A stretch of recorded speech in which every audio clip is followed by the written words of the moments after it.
Thanks so much for tuning into the Trade Setup. I'm Neeraj Shah. 72 hours, and lots has happened. Lots of results flow, some global developments as well, and some very interesting positive trend continuation from a nation perspective in India. So first, the global news flow. JP Morgan is acquiring or going to acquire regional first Fed regional bank First Republic, so which is actually a positive sign for that whole banking space. And I think we saw some stability of sorts out there. Maybe it was partly perceived that, hey, this will be rescued at some point of time with a bit of a backstop. So that's the first piece of the global news flow. China's mixed economic data fuels concerns about the kind of recovery. So there's a lot of expectations about the recovery being demand led and great for the world at large. It's actually a discretionary spending led, and therefore it's helping some of the regional spaces, the Macau casinos, for example, Thailand tourism, etc., but not necessarily right up there. The plate around in the news flow will come up in a second. India's GST revenue collection for April 2023 was the highest ever at 1.87 lakh crores, and FASTag transactions in April 2023 are up 15% in volume and 22% in value terms. So that's the key news flow. Now, what about the markets at large? The US markets will show a flattish performance in yesterday's session. In Friday's session, they were up and about, which is not a bad sign. Net, we are having mixed cues with regards to how we'll start off in the session today. The SGX Nifty, for whatever it's worth, could be showing a flattish start. I presume that is how we will probably start off in the session today. Okay, for some reason the plates aren't coming, but they'll come up in a moment. Can we bring up the trade setup plate? Because that's the key thing for what we may do today. So, here's the deal, viewers. The Bank Nifty has moved to a new swing high for the week, which is actually a positive sign. Maybe you just hear me out. Doesn't matter if the plate is not there. Foreign investors, net buyers for the third day, they bought equities worth about 3,300 crores, and that's a fairly large purchase that is done by foreign investors. And we're starting to see the broader market participation picking up. Dealing rooms have large mid-cap recommendations as well, which is actually a great sign. And rural-focused companies are actually coming to the fore, which is a good sign. We're actually seeing signs of some bit of pickup in rural. But so we saw some bit of that with what Supreme Industries results are showing. Can we see that with the Astrals, the Pidilites, the Asian Paints of the world? That remains to be seen. But there are hints of rural recovery underway. Spec Chem stocks may stay soft. I think we've seen enough mentions now from chemical specialty companies that have come out thus far that it's a bit of a mixed bag. Atul Limited, and I'll talk about that in a moment.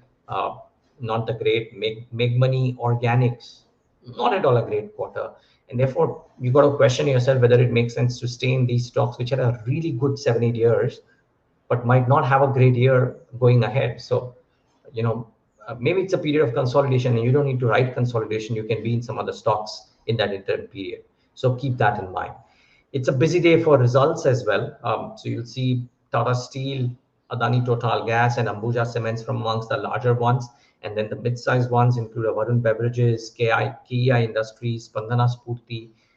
So a bunch of interesting names to watch out for. Net viewers, if you were to look at what's happened in the last 72 hours, financials like Kotak, IDFC, First Bank, M&M Financial, etc., have established that the numbers will be okay. The numbers are okay, and therefore, at least on that front, the delivery is fine. What happens next? Auto sales numbers have come out, and I'll get to that in just a moment. But that's essentially what's happened in the last 72 hours. Financials ruling the roost. Some of the others a bit of a mixed bag. Now, stocks to watch in the session today. I'll start off with the auto names. That's the first plate that you should focus on, and what's done well and what's not done well, right? So Eicher Motors, the April volumes are 73,000. Nomura expectations were 70,000, 4.5% higher than Nomura estimated. So Eicher was a good month net. Hero wasn't, much lower than estimated. Maruti wasn't, lower than estimated, or almost in line.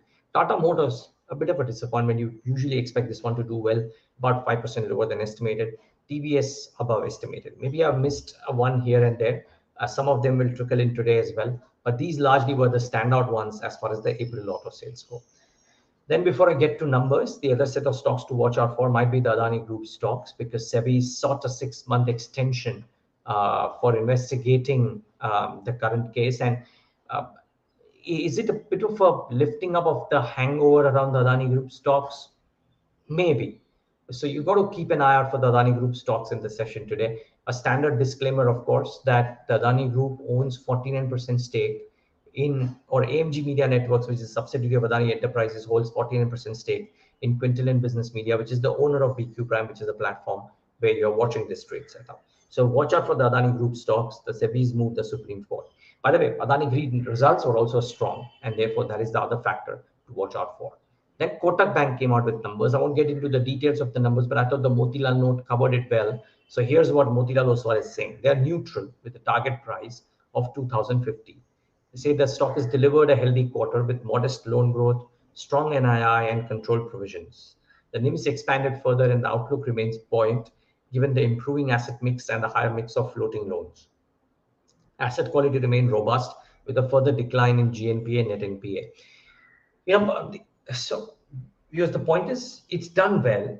I think for most banks, including Kotak, including IDFC First Bank, including any of the others, there are two arguments. One is that the best is behind, the NIMs have peaked, and therefore there's limited traction that you will see. The other is, and which is what a lot of very experienced investors are telling me, that the space has delivered, the valuations are not sky high, and therefore maybe, just maybe, it will be a market performer, but it'll be a strong performer, and it'll probably take the markets along with it. So watch out for the Bank Nifty. Like I said, the Bank Nifty swung to a new high as well. We're seeing the PSU banks too do well. There is SBI numbers slated to come out. We're seeing the PSU banks also doing very well. BOB is very close to its highs, right? So there's a lot of traction in that banking pocket. And even if it's a market performer, it's a large weightage and it may actually pull the markets along with it. So banking may not necessarily be the worst place to be in.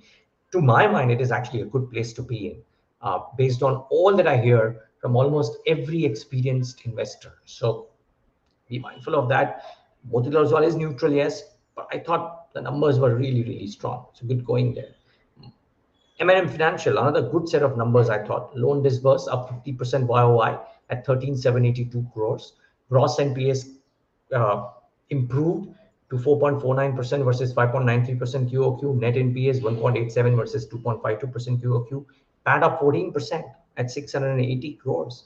Brokerages mostly have said that they are happy, but they are holding onto their horses. Jeffries, for example, has a hold rating with the target price raised to 270 from 265, so nothing too great.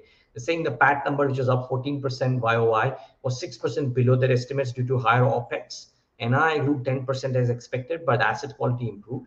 Rural macro stays positive, but there is some risk around monsoon at 1.7 times FY24 price to book. The risk reward appears balanced. And then there are some who say that M&M Financial is walking the talk, something that Anish had spoken about when he first came on board and spoke about M&M Financial. The stock is walking the talk, and therefore maybe there could be some bit of valuation re-rating as well, is what certain quarters expect. Now remains to be seen. For today, brokerages are moderately bullish. Like I said, Jeffries is hold, some of the others too, kind of mostly in that bracket. May not be a big reaction today, but there are certain quarters who believe there could be. So that's the drill for M&M Finance. I'll just lay it out for you. Ask me, am I convinced about a very large stock reaction? Maybe not, but decent performance. Cement, mixed bag. Ultratech revenues are up 18%, which is great. EBITDA up 8%, which is almost in line with estimates. Margins, though, marginally off 400 basis points. Net profit down 32%, 1,665 versus 1,792. Most brokerages is also saying that, yeah, decent numbers, but I mean, is it something to write home about? Maybe not. Let me just try and pull up one of the uh, uh, hang on. I'll just try and pull up some of the brokerage notes on Ultratech as well. So Haitong Securities, for example, they say it's a strong Q4. It's leading from the front. Their target price, okay, they have increased the target price to 8,500. So that is one. Then there is, of course, a note on Ultratech from Kotak. which says strong volumes, but they've raised the fair value to 6,800, but they maintain a reduced rating. So, like I said, it's a mixed bag. Most people are saying that the numbers could have been slightly better, but the opinion around what will do well and what will not, it's a bit of a mixed bag. Then Orient Cement. So your revenue is up 9%, EBITDA margin 16% versus 19.2%, PAT down 5%. Some people would argue that the numbers are not that great. Some people are comparing QOQ and saying that they've done much better. So remains to be seen. And Jeffries on SBI cards. They were buy rating with the target price raised to 925 from 900. The numbers came out and the numbers seemed okay. They've lifted the FY24-26 EPS by 3 to 4%. Expect 23% profit CAGR and 23% plus ROE over FY24 to 26. PAT 7% ahead of their estimates as higher fee income negated the higher provisioning. GNPA inched up and provisions rose 70 basis points QOQ due to stress in its pool of legacy accounts. But the spend growth has stayed strong and revolver mix is stabilizing. NIM should bottom out in the first half and improve over FY24-26. The fee on rental should lift the fee income, according to Jeffries. Watch out for SBI cards, could well be a stock to monitor in the session today. Then some small caps to watch. Shilcha Technologies, sales up 44%, EBITDA up 105%, margins 22.3 versus 15.6, PAT up 117.5%. All in all, it did really well. It's obviously small cap, not as liquid, so please be careful if you're trading this one, but the numbers seemed okay. On the other hand, Sangam, the numbers did not seem okay. Revenues down 7%, PAT down 43%, EBITDA margin at 10.35 versus 14.58%. Not the best of numbers. Then some numbers which came out during market hours on Friday, but brokerages have come out with a note today. And I thought it was important to highlight these two names in particular. So Kotak on Atul, they maintained a sell, the fair value lowered to 5340. They say the 4Q earnings were a further disappointment, mark those words, registering a QOQ decline versus an already depressed base. They say that given the quarterly earnings run rate and challenging global macroeconomic scenario, they expect FY24 to be another year of muted earnings growth. They've cut FY24-25 EPS by 27 and 20%. They've cut their March 2024 fair value to 5340 crores, which is about 22 times FY25 EPS. The other thing, viewers, is that for Atul, in Q4, there was a one-off, which enhanced their Q4 performance. And therefore, for Atul to match up to FY23 will be a slightly more difficult task on what are difficult macroeconomic conditions, simply because there's a large element of a one-off in Q4 and therefore FY23. You get it, right? FY23 EPS is being boosted because of a one-off in Q4, and therefore growth in FY24 might be challenging because of this factor, and therefore brokerages not that happy. Most brokerages actually not that constructive on Atul, and which brings me to that point about specialty chemicals, by the way. On the other hand, Supreme Industries, they were buy. Jeffries is a buy, target price of 3530. It's a high conviction, a small and medium pick. They say it's a strong Q4 driven by sharp revival in EBITDA margins to 18.5% and 15% YY volume growth. FY23 pipe volumes rose by 37%, gaining market share. The value-added sales sustained at 35% of mix. Capex is on track. They forecast 2023 FY23 to FY26 CAGR of 23%, and the dividend payout is steady at 30%. So watch out for Supreme. And lastly, a couple of special situations. MK has come out with a note on Unichem Labs that they are recommending the tendering to the buyback. They say purchase the shares at current market price and tender at 440 in the offer period, which is likely in June 23 end. The premium over the offer price stands at about 16%. The minimum acceptance, according to them, is 53%. They expected acceptance, they believe, shall be more than 66%, considering that 80% of the public shareholders tender their shares.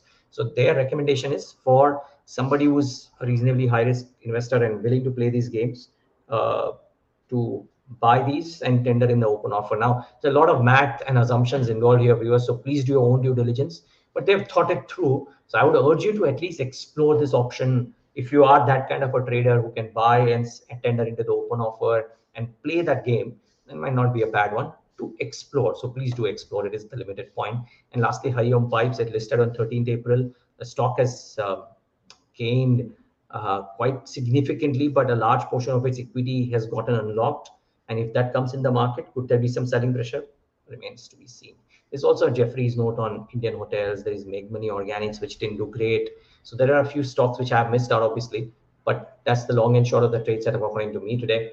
Thanks so much for tuning in. Um, uh, Most quant indicators indicate that we are in a severely overbought zone, but they've been doing that for the past 300 points on the Nifty, and the index has gone higher only. So maybe the index is winning currently against all odds. Let's see how long it lasts. Thanks for tuning in today.